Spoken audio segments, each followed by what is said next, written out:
طيب ايه اللي بيحصل لما يبقى مفيش امان عاطفي في علاقة شخص بنفسه؟ ده بيؤدي لايه؟ بيؤدي غالبا لحاجة من الاتنين. يا اما بيكون علشان ما عندوش امان عاطفي ما بينه وما بين نفسه، مفتقده قوي ومحتاج له قوي، محوج له قوي، لدرجة انه اول ما بيحس ان هو لقاه مع حد، اول حتى ما بيتصور ان هو لقاه مع حد،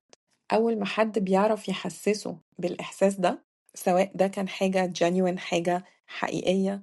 أو حاجة فيها نوع من أنواع المانيبيوليشن، فيها نوع من أنواع التلاعب، أول ما بيحس بيه ما بيصدق إن هو لقاه، وبيتعلق جامد جدا بالشخص ده وبسرعة جدا، وممكن يتغاضى عن مشاكل تانية كبيرة جدا أو عيوب تانية كبيرة جدا